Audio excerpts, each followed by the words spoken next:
Hello everyone, नमस्कार आणि तुमच्या सर्वांचं घरची कारभारीमध्ये मी शकुंतला चव्हाण मोहिते मनापासून स्वागत करते आणि आजच्या सुंदर आणि नवीन अशा ब्लॉगला सुरुवात करते. तर आजचा दिवस तुमचा छान आनंदाचा, सुखाचा आणि उत्साहाने भरलेला असं जाऊ दे. तुमच्या मनातील सर्व इच्छा पूर्ण होतात अशी स्वामींच्या आणि बाप्पाच्या चरणी प्रार्थना करून आजच्या नवीन सुंदर अशा ब्लॉगला आपण सुरुवात करतो. तर अजूनही तुम्ही चॅनलला जर सबस्क्राईब केलं नसेल तर लगेच आपल्या चॅनलला सबस्क्राईब करून घ्या. बेल आयकॉन आठवणीने प्रेस करा, म्हणजे काय होईल, मी ज्या वेळेत व्हिडिओ अपलोड करेल त्यावेळेत तुम्हाला त्याची नोटिफिकेशन येईल आणि तुम्ही सर्वात आधी माझे व्हिडिओ पाहू शकाल. कोणताही व्हिडिओ मिस होणार नाही. त्याचबरोबर जर व्हिडिओ थोडा जरी आवडला तरी लाईक करा. जास्तीत जास्त मैत्रिणींपर्यंत तुमच्या फ्रेंड सर्कल फॅमिलीमध्ये शेअर करायला विसरू नका. आणि सर्वात शेवटची आणि महत्त्वाची गोष्ट ती म्हणजे व्हिडिओ पाहून तुम्हाला जे काही वाटतं ते तुमच्या प्रतिक्रिया मला तुम्ही कमेंट बॉक्समध्ये नक्की कळवा आणि मी पर्सनली त्याचा रिप्लाय देत असते. आणि खूप छान वाटतं तुमच्या कमेंट्स पाहून. एक नवीन आम्हाला प्रेरणा भेटते. त्यामुळे कमेंट अवश्य करा. तर हाय गाईज, आजचा व्हिडिओ खूप इंटरेस्टिंग आणि छान तर होणारच आहे. त्यामुळे स्टार्ट टू एंड शेवटपर्यंत नक्की पहा, कुठेही स्किप करू नका. खूप महत्त्वाच्या टिप्स मी या व्हिडिओमध्ये शेअर करणार आहे आणि सगळ्या गृहिणींसाठी खूप उपयोगाच्या ठरतील असं मला तरी वाटतं. कारण आता येत आहे दिवाळी, तर दिवाळीच्या रिलेटेडच ही गोष्ट असणार आहे. सॉरी, थोडंसं कॅमेरा सेटिंगचा थोडा प्रॉब्लेम झाला होता, त्यामुळे मी कॅमेरा दुसऱ्या जागी सेट केलेला आहे आणि आता व्हिडिओ कंटिन्यू करते. तर ॲक्च्युली आता दिवाळीला अगदी थोडेच दिवस राहिलेले आहेत आणि त्यामुळे आतापर्यंत तर मला वाटते मागचा व्हिडिओ जो मी टाकला होता दिवाळी संदर्भातील, म्हणजे कशी आपण नियोजन करायचं आहे की साफसफाई असेल, खरेदी असेल आणि इतर सगळ्या गोष्टी तुम्ही व्यवस्थित वेळेत पार पाडू शकाल, स्वतःलाही वेळ देऊ शकाल, असा तो व्हिडिओ होता. आणि त्याप्रमाणे जर तुम्ही नियोजन केलं असेल तर मला वाटते आत्तापर्यंत तुमची खरेदी थोडीफार आणि जे काही साफसफाई वगैरे आहे ते ऑलमोस्ट झालं असेल. तर आजचा व्हिडिओ जो आहे तो मी अजून थोडंफार तुम्हाला हेल्प व्हावी या उद्देशाने काही टिप्स मला ज्या वाटतात महत्त्वाच्या तर त्या शेअर करणार आहे. ते म्हणजे की फराळ आपण 2 ते 3 दिवसात पूर्ण फराळ कसा बनवू शकतो आणि त्यासाठी फक्त काही गोष्टींची आवश्यकता आहे. आता बघा, प्रत्येकाच्या घरात वेगवेगळ्या पद्धतीने फराळ बनतो, वेगवेगळे आयटम्स बनतात, कारण सगळेच पदार्थ सगळ्यांच्याच घरी बनतात असं नाही. प्रत्येकजण आपल्या आवडीप्रमाणे काही पदार्थ बनवतो, काहीजण वेगळे बनवतो किंवा काहीजण जास्त ॲड करतात त्याच्यामध्ये, काही जणांमध्ये काही थोड्या प्रमाणात असतं. तर हे आता सगळं आलं तुमच्यावरती डिपेंड आहे. तुमच्या घरात कोणत्या गोष्टी आवडतात, कोणते पदार्थ आवडतात, त्यानुसार तुम्ही फराळाची चॉईस करायची की कोणता फराळ बनला पाहिजे. आणि आज मी जे सांगणार आहे त्या टिप्स जर तुम्ही फॉलो केल्या तर त्यानुसार जर तुम्ही काम केलं तर ना तुमचा 2 ते 3 दिवसात संपूर्ण फराळ दिवाळीचा जो आहे तो तयार होईल आणि तुम्ही लवकर फ्री व्हाल त्याच्यातून. आणि ऑब्व्हियसली की इतर गोष्टींना तुम्ही वेळ देऊ शकाल किंवा स्वतःला वेळ देऊ शकाल. तर काय करायचं आहे तुम्हाला पहिल्यांदा, तर आता बाकीची जी काही कामं झाली असतील, आपली साफसफाई असेल, ऑलमोस्ट खरेदी वगैरे असेल, तर किराणा वगैरे जेव्हा, जसं मी मागच्या व्हिडिओमध्ये सांगते, जेव्हा आपल्याला किराणा आणायचा आहे त्यावेळेसच आपल्याला फराळाचं सामान सगळं आणायचं आहे. तर ह्यासाठी आधी काय करायला पाहिजे तुम्हाला, तर फराळ आपल्याला कोणता बनवायचा आहे, कोणत्या गोष्टी बनवायच्या आहेत, फराळामध्ये काय काय बनवायचं आहे त्याची आधी लिस्ट बनवायची आहे. की बाबा आपल्याला शंकरपाळे बनवायचे, चकली बनवायचे, चिवडा बनवायचे, लाडू किती प्रकारचे बनवायचे आहेत, त्यानंतर जी करंजी आहे ती कसली, म्हणजे साधी बनवायची, पुडाची बनवायची, म्हणजे प्रत्येक वेगवेगळ्या पद्धती असतात प्रत्येकाच्याकडे. तशा पद्धतीने तुम्हाला कोणकोणते पदार्थ कसे बनवायचे, लाडू कोणत्या प्रकारचे, म्हणजे कोणते किंवा अजून अनारसे असतील, जे काही आयटम असतील तर तिची तुम्हाला आधी एक लिस्ट बनवायची.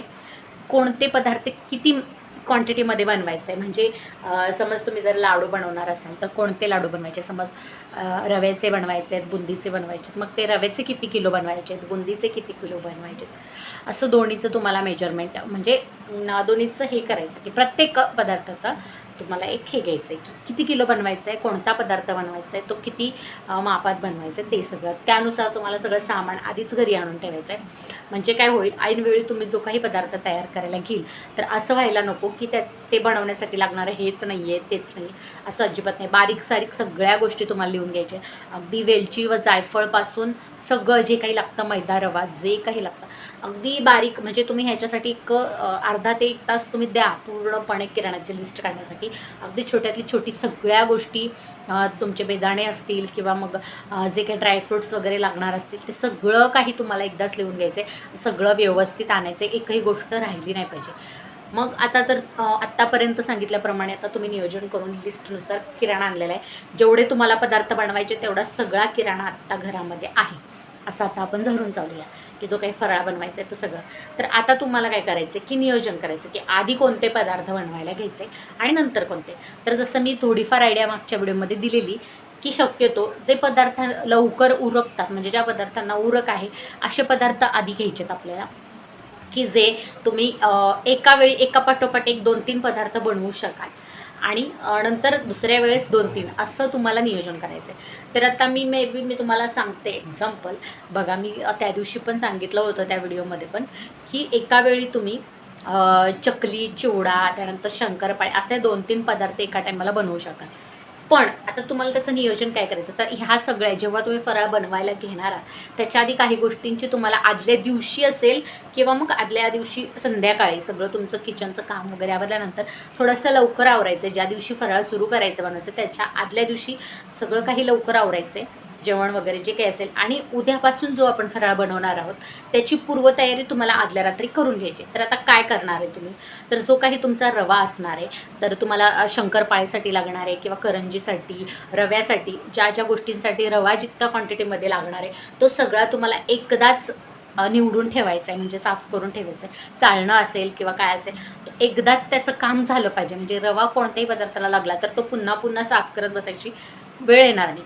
अशा पद्धतीने तुम्हाला तो एकदाच साफ करून ठेवायचा आहे. मे बी तुम्ही वेगवेगळ्या क्वांटिटीमध्ये जरी आणला असला, तर मी काय करते, रवा जो आहे तर मला लाडूसाठी जितका लागणार असेल, समज मी 1 kgचे किंवा 2 kgचे लाडू बनवणार असेल तर तो लाडूचा सेपरेट मी वजन करून तो आणलेला असतो आणि इतर पदार्थांसाठी लागणारा जो काही असेल त्याचं सेपरेट वेट केलेलं असतं, म्हणजे वजन केलेलं असतं. आणि जेव्हा तुम्ही ते साफ करणार आहात, निवडणार आहात, चालणार आहात त्यावेळेस एक एक कॅरी बॅग घेऊन जसे वजन केले त्या पद्धतीने ते साफ करायचं आणि तसंच त्या बॅगमध्ये ठेवायचं. म्हणजे मेजरमेंटसुद्धा तुमचं चुकणार नाही नंतर घेताना आणि व्यवस्थित तुमचं ऑलरेडी ती क्लिनिंग वगैरे होऊन जाईल. अशा पद्धतीनेच तुम्ही आणखीन काय तयारी करू शकता. तर सारणासाठी लागणारं जे खोबरं असतं तर ते, म्हणजे की करंजीसाठी जो सारण आपण बनवतो त्यासाठीचं जे लागणारं खोबरं आहे ते आदल्या दिवशी तुम्ही खिसून ठेवू शकता. त्याचबरोबर चकलीची भाजणी, जर तुम्हाला चकली म्हणजे घरच्या भाजणीची बनवायची असेल तर त्यासाठी पण तुम्ही ऑलरेडी लिस्ट बनवून जे काही मटेरियल आहे ते आणलेलं असणार आहे. मग ते सगळं निवडून डाळी वगैरे जे काही असेल ते निवडून शक्य असल्यास सगळं काही ड्राय रोस्ट म्हणजे भाजून वगैरे ठेवायचं आहे तुम्हाला. म्हणजे ते रात्रभर व्यवस्थित थंड होईल ते मिश्रण आणि मग दुसऱ्या दिवशी सकाळी उठल्यानंतर ते तुम्ही लगेच दळण्यासाठी देऊ शकता. म्हणजे काय होईल, इतर जे काही पदार्थ आहेत, जे समज तुम्ही चकली चिवडा असेल, शंकरपाळे किंवा लाडू, ह्या काही गोष्टी तुम्ही बनवून घेईपर्यंत तुमची भाजणीचं जे पीठ आहे ते गिरणीमध्ये तयार असेल आणि मग ते आणल्यानंतर तुम्ही लगेच चकली वगैरे बनवायला घेऊ शकता. तर असं थोडंफार सिक्वेन्सनुसार तुम्हाला नियोजन करायचं आहे, जेणेकरून आता वेळ कमी राहिलेला आहे आपल्याकडे आणि त्या कमी वेळात योग्य उपयोग वेळेचा करून घेऊन कुठेही वेळ वाया न जाता किंवा एक्स्ट्राचा न खर्च होता पटापट कामं होतील आणि वेळेत तुमचा सगळा जेवढा पाहिजे तेवढा फराळ पूर्ण होईल.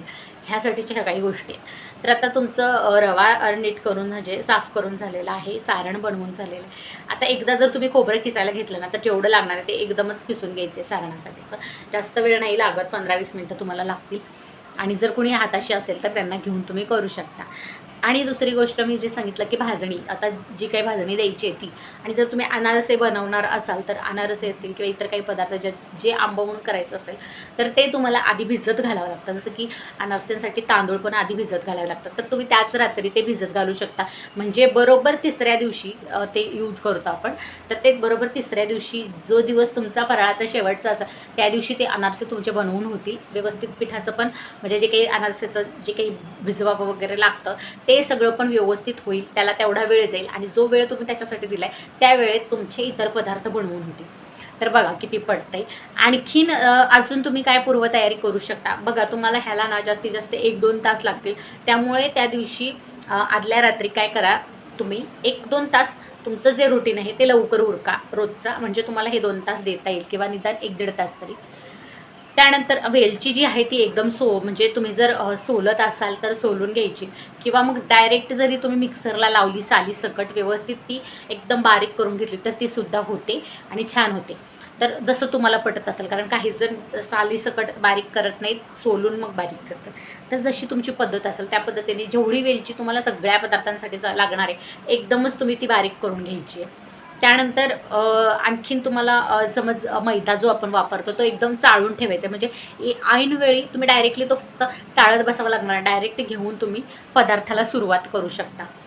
त्यानंतर ज्या काही गोष्टी आहेत, म्हणजे जे काही पदार्थाचा म्हणजे प्रत्येक पदार्थामध्ये टाकण्याच्या ज्या काही गोष्टी असतात त्या ठरलेल्या असतात, जे काही इन्ग्रेडियंट्स असतात, तर त्यानुसार शक्य असल्यास तुम्ही त्यांचं वर्गीकरण करून ठेवू शकता की बाबा हे चकलीचं सामान आहे. आता चकलीच्या भाजणीचं तर झालं, जेव्हा तुम्ही ते दळण्यासाठी पीठ दिलं ते जेव्हा घरात येईल तेव्हा ते डायरेक्टली तुम्ही त्याच्यामध्ये, कारण ऑलरेडी सगळं टाकलं असतं, तुम्हाला मळायचं असतं आणि चकल्या सोडायच्या असतात, ते झालं. आता जर समज चिवडा आपल्याला बनवायचा तर चिवड्याचं सगळं जे पोहे असतात ते पण तुम्हाला निवडावे लागतात, तर ते सुद्धा तुम्ही निवडण्यासाठी वेळ देऊ शकता. डाळ असेल, कारण थोडंफार बघावं लागतं, जी डाळी असतात बारक्या त्याच्यामध्ये सुद्धा थोडंफार आपण नजरे घालून घालतोच. शेंगदाणे वगैरे जे काही असेल किंवा चिवड्यासाठी लागणारं जे काही खोबरं आहे तर त्यातलं तुम्ही म्हणजे हे करू शकता की वर्गीकरण, किती खोबरं सारण्यासाठी खिसायचं आहे, किती खोबरं कापायचं आहे. जर आवडत असेल, काही जण घालतात चिवड्यामध्ये, ज्यांच्या घरात आवडत नाही ते घालत नाही. तर अशा प्रकारे ह्या सगळ्या गोष्टींची पूर्वतयारी तुम्हाला आधी करून घ्यायची, म्हणजे ऐनवेळी तुम्ही ठरवाल त्या पद्धतीने. तुम्हाला वाटलं ठीक आहे आता हे नाही होते, अजून भाजणी नाही दळून झालेली भेटलेली नाही, तोपर्यंत मग आणखीन एखादा पदार्थ माझा बनवून येईल. तर आता काय करायचं, त्या दिवशी ज्या दिवशी तुम्हाला बनवायला घ्यायचं आहे फराळ, त्या दिवशी सकाळी जरा लवकर उठून रोजचं रुटीन जरा लवकर आवरून घ्यायचं आहे, आणि मग सकाळी तुम्ही जे काही असेल ती पटापट कामं आवरल्यानंतर फराळाची सुरुवात करू शकता.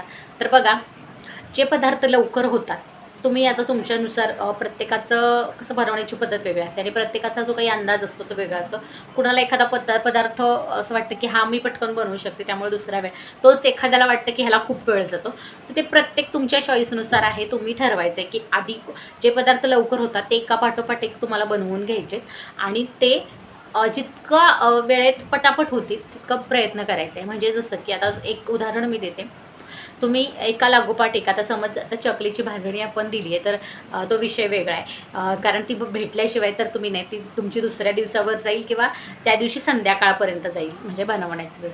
पण जर सकाळची तुम्हाला बनवायला घ्यायचं आहे फराळ, तर तुम्ही एकतर चिवडा बनवू शकता, तो पटकन होऊ शकतो. त्यानंतर तो झाला की लगेच, कारण घरातलं आवरलेलं असणार, त्यानंतर लगेच तुम्ही शंकरपाळे बनवून घेऊ शकता. म्हणजे तुमचे 2 पदार्थ तुमचं सकाळचं कामावरून ते होऊ शकतात. आणि जर तुमचा एखादा पदार्थ म्हणजे लाडू वगैरे तुम्हाला बनवायचे असेल तर त्यातले एका प्रकारचे लाडू तुमचे बनवून होतील. आता तुम्ही किती प्रकारचे बनवता त्याच्यावर आहे. शेवचे असतात, बुंदीचे असतात, रव्याचे असतात, बेसनाचे असतात. तर आता ह्याच्यातलं तुम्ही कोणता तुम्हाला असं वाटतं की ह्यातलं कुठलं पटकन होणार आहे. तर बघा, आता मला वाटतं रवा आपण निवडून ठेवलेला असणार आहे, त्यामुळे रवा पटकन भाजला, पाक बनवला की तुम्ही रव्याचे किंवा काही जण बिनपाकाचे पण बनवता. तर मग हे 2-3 आयटम तुमचे चिवडा, लाडू रव्याचे किंवा आणि मी काय म्हटलं शंकरपाळे, तर हे 2-3 पदार्थ तुम्ही सकाळच्या वेळेत पटकन बनवू शकता दुपारपर्यंत. कारण आता जेव्हा थोडे दिवस राहिले तर दुपारची झोप काही कोणी घेणारच नाही आहे, त्यामुळे दुपारपर्यंत ते बनवू शकता. त्यानंतर थोडा वेळ मला वाटते की तुम्ही रेस्ट घ्या, शांत बसा, थोडं रिलॅक्स व्हा 1-1.5 तास. त्यानंतर मग जे काही तुमचं रुटीन असेल ते आवरून मग संध्याकाळी परत तुम्ही ते सुरुवात करू शकता. मग संध्याकाळी तुमचे 2-3 पदार्थ होऊ शकतात. बेसनाचे लाडू, बुंदीचे लाडू, कारण ह्या गोष्टींना वेळ नाही लागत. ते एकदा पटापट बेसनाचं सुद्धा भाजून घेतलं, सगळं काही तूप वगैरे सगळं मिश्रण एकत्र केलं की तुम्ही लगेच ते वळू शकता, म्हणजे पटपट तुमचे होतील आणि तुम्हाला इतकं भारी वाटेल. आज एका दिवसात माझे 3 ते 4 पदार्थ तयारसुद्धा झालेले आहेत आणि तुम्हाला इतरांना सांगायला पण भारी वाटेल की हां चला माझे झाले बाबा 3-4 पदार्थ बनवून. अशा पद्धतीने. आणि जसं मी सांगितलं आधी तसं मी काय करते की करंजी शक्यतो शेवटाला ठेवते, कारण ती उरकत नाही बनवायला, कारण त्याचं सतत उरक नसतो त्याला, सतत ते कापून पीठ निघतं आणि सतत त्याच्यामध्ये वाढत राहतं.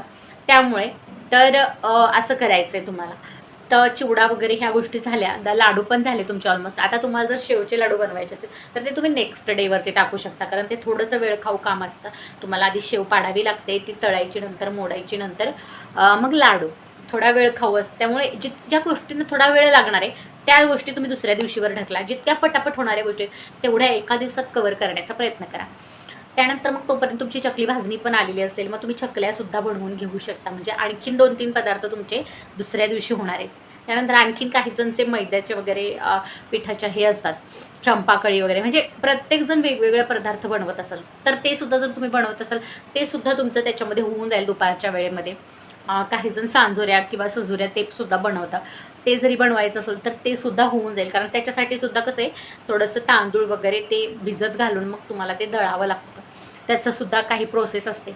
तर ते सुद्धा तुम्ही आधी त्याचं प्रिपरेशन करा, जसं मी सांगितलं अनारसेचं वगैरे, तर ते मग दुसऱ्या दिवशी सुद्धा तुमचे 2 ते 3 आणखीन तुम्ही कोणते वेगळे पदार्थ, म्हणजे मी फक्त उदाहरण देते की तुम्ही पहिल्या दिवशी अशा पद्धतीने जर पदार्थ बनवले तर तुमचं तुम्हाला आयडिया येईल की दुसऱ्या दिवशी आपले कोणते पदार्थ बनवायचे आहेत आणि तिसऱ्या दिवशी कोणते. म्हणजे या पद्धतीने जर तुम्ही सिक्वेन्स ठेवला आणि अशा प्रकारे जर थोडीफार पूर्वतयारी केलेली असेल तर पटपट तुम्ही आता बघा, जेव्हा तुम्ही रव्याचे लाडू बनवायला घ्याल तुम्हाला तेव्हा रवा चाळायची गरज नाही, निवडायची गरज नाही. तुम्ही पटकन तो भाजून घेऊ शकता.